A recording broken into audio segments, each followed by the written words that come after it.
샬롬 12월 26일 매일 말씀 묵상입니다. 어제 성탄절 잘 보내시고 가족들과 귀한 시간 보내셨습니까?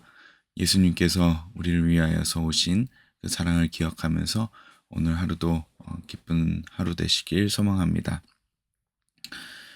오늘 계속해서 성령 하나님에 대한 말씀을 나누기 원합니다. 오늘은 특별히 그리스도를 가리키는 성령이라는 주제로 함께 나누기 원합니다. 오늘 본문 말씀은 이사야서 11장 1절에서 3절 말씀입니다. 제가 봉독하겠습니다. 이새의 줄기에서 한 싹이 나며 그 뿌리에서 한 가지가 자라서 열매를 맺는다. 주님의 영이 그에게 내려오신다. 지혜와 총명의 영, 모략과 권능의 영, 지식과 주님을 경외하는 영이 그에게 내려오시니 그는 주님을 경외하는 것을 즐거움으로 삼는다. 그는 눈에 보이는 대로만 재판하지 않으며 귀에 들리는 대로만 판결하지 않는다. 아멘.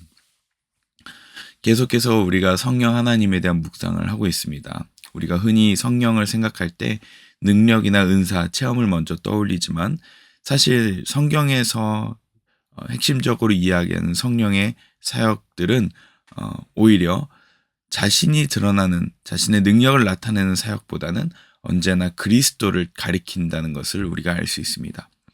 특별히 오늘 본문 말씀도 이사야서 11장의 말씀은 메시아에 대한 예언의 말씀인데 이새 줄기에서 싹이 나서 그 뿌리에서 가지가 나와 열매를 맺는데 그것은 오실 메시아에 대한 예언의 말씀입니다. 그 메시아가 오시게 되면 주님의 영이 그에게 내려오시고 그에게 통치의 능력을 주신다고 말씀하십니다. 그리고 그는 하나님을 경외하는 것을 즐거움으로 삼는다고 오늘 본문에 이야기하고 있습니다. 여기서 등장하는 하나님의 영, 주님의 영은 성령 하나님이신데요. 여기서 또 동일하게 루아흐 엘로힘이 사용되었습니다. 이 루아흐 엘로힘이 사용되었다는 것은 다른 구약 성경에 등장했던 표현과는 조금 다른 모습으로 묘사가 되고 있죠. 사사들처럼 잠시 임했다가 떠나는 영이 아니라 한 인물 위에서 계속해서 머무르시는 그 성령을 이야기하고 있습니다. 결국 성령께서는 한 사람에게 집중하고 있는 것입니다. 이 메시아에게 임하시는 성령, 이것은 무엇을 의미할까요? 이것은 성령의 기름 부으심을 통하여서 하나님의 뜻을 담은 한 인물을 이야기하면서 그 인물이 결국 우리를 구원할 것이다 라고 이야기하고 있습니다. 이사야서 61장에는 동일한 말씀이 있습니다. 이렇게 기록되어 있죠. 주님께서 나에게 기름을 부으시니 주 하나님의 영이 나에게 임하셨다. 주님께서 나를 보내셔서 가난한 사람들에게 기쁜 소식을 전하고 상한 마음을 싸매어주고 포로에게 자유를 선포하고 갇힌 사람에게 석방을 선언하고 주님의 은혜의 해와 우리 하나님의 보복의 날을 선언하고 모든 슬퍼하는 사람들을 위로하게 하셨다. 아멘. 여기서 기름을 부으시니 라고 표현합니다. 이 표현은 말 그대로 메시아를 상징합니다. 메시아라는 말 자체가 기름을 붓다라는 표현이지 않습니까? 즉 나에게 기름을 부으셨다는 것은 하나님께서 메시아에게 기름을 부으셨고 그 기름 부으심은 하나님의 뜻을 담은 그 한 사람을 상징하고 있습니다. 즉 성령께서는 그분에게 기름 부음으로 임하셔서 그분의 통치를 이야기하고 있습니다. 결국 하나님의 은혜의 해를 선포하고 하나님께서 슬퍼하는 자들을 위로하게 하시는 자로서 메시아를 이야기하고 계시죠. 그 이 메시아가 누구십니까? 바로 예수 그리스도이십니다. 우리 어제 성탄 예배 때 박 목사님께서도 말씀하여 주셨듯이 성령 하나님께서는 천사 마리아를 수태하게 하셨습니다. 그리고 그것이 어떻게 가능하겠습니까? 라고 마리아가 물어볼 때 그 성령의 능력은 창조의 하나님의 능력이라고 어제 목사님께서 말씀하셨습니다. 오늘 누가복음 1장 35절에 이렇게 기록되어 있죠. 천사가 마리아에게 대답하였다. 성령이 그대에게 임하시고 더없이 높으신 분의 능력이 그대를 감싸줄 것이다. 그러므로 태어날 아기는 거룩한 분이요 하나님의 아들이라고 불릴 것이다. 아멘. 성령이 마리아에게 임하여서 누구를 잉태하게 하십니까? 바로 그리스도를 잉태하게 하십니다. 지금까지 구약 성경에서는 계속해서 기름 부음 받은 자가 올 것이다. 그가 통치할 것이다. 그가 은혜의 해를 선언할 것이다. 보복하게 할 것이다. 위로하게 할 것이다. 라고 하면서 계속해서 오실 메시아에 대해서 성령이 임하시게 될 것이다. 라고 말씀하시는데 바로 마리아가 그 성령으로 말미암아서 그리스도를 잉태하게 되신다는 것이죠. 이제 성령께서는 메시아가 올 것이다 라는 것을 넘어서 이제는 그리스도 그분을 잉태하게 하신 분으로 그 사역에 주체적으로 임하십니다. 그러므로 오늘 알 수 있는 것은 무엇입니까? 성령의 관심은 우리 자신의 능력을 얻고 힘을 얻고 우리가 어떤 기적적인 것을 체험하는 것으로 끝나는 것이 아니라 오히려 더 핵심적인 것은 그리스도를 향하게 하고 있다는 것입니다.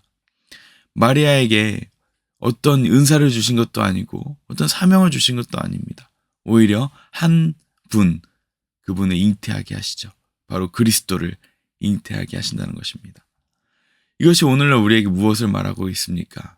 성령께서는 오늘도 역사하시는데 저와 여러분 가운데 내주하시는데 그분의 사역은 바로 우리 마음에 그리스도를 태어나게 하시는 것입니다.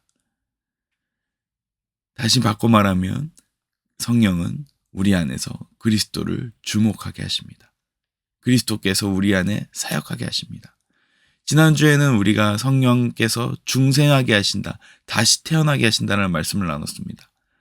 그러나 성령께서 우리 가운데 다시 잉태하게 하시면 바로 그리스도께서 우리 안에 살아있게 하십니다. 갈라디아서 4장 4절에서 6절에 이런 말씀이 있습니다. 그러나 기한이 찼을 때는 하나님께서 자기 아들을 보내셔서 여자에게 나게 하시고 또한 율법 아래에 놓이게 하셨습니다. 그것은 율법 아래에 있는 사람들을 속량하시고 우리로 하여금 자녀의 자격을 얻게 하시려는 것이었습니다.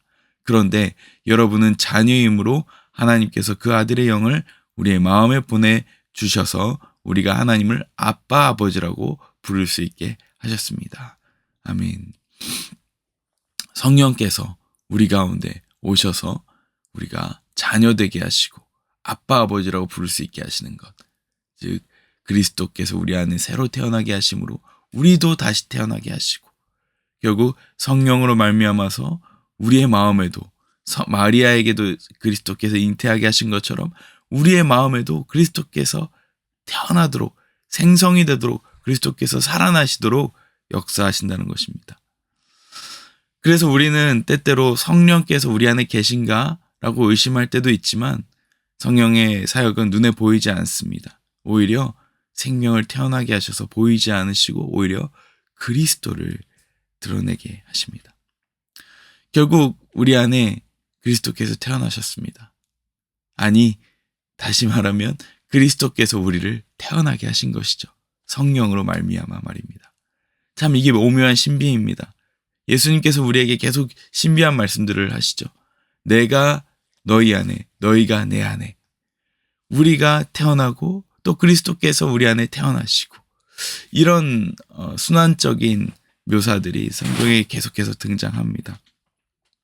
결국 해산의 고통으로 우리를 태어나게 하셨는데 사실 예수님께서 우리를 해산의 고통으로 낳지 않으셨습니까? 예수님께서는 십자가상에 달리기 전에 어떤 고통을 경험하십니까? 십자가도 고통이었지만 겟세마네 동산에서 고뇌에 차서 기도하셨습니다.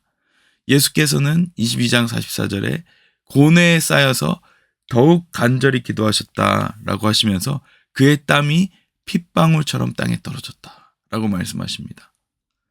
극도의 스트레스와 공포로 모세의 혈관이 파열될 정도로 땀샘으로 혈액이 섞어 나오는 현상이라고 의학적으로 설명한다고 합니다. 이것을 혈한증이라고 이야기한다고 하는데요. 성령께서 마리아 안에서 그리스도를 잉태하셨듯이 사실은 예수께서 우리를 다시 태어나게 하시려고 겟세마네에서 해산의 고통을 겪으셨습니다.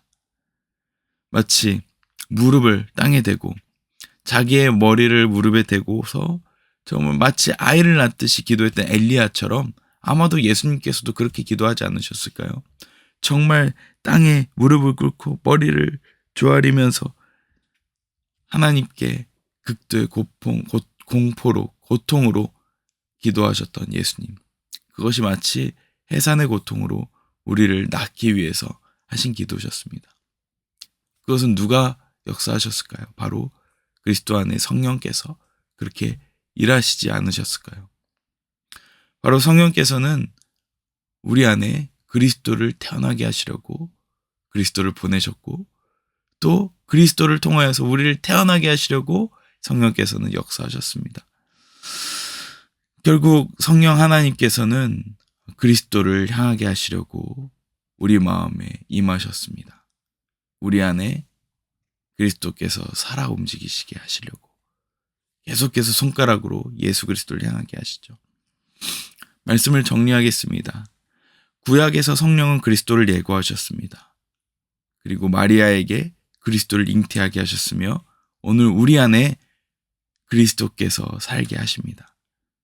그리고 그 그리스도께서는 우리를 다시 태어나게 하시려고 해산의 고통을 경험하셨습니다. 오늘도 성령께서는 우리 안에 살아계신다면 지금도 역사하고 계신 줄 믿습니다. 어떤 역사를 하실까요? 예수님을 바라보라고, 예수님을 묵상하라고, 우리 안에 살아계신 예수님으로 살아내라고 계속해서 초청하고 계십니다.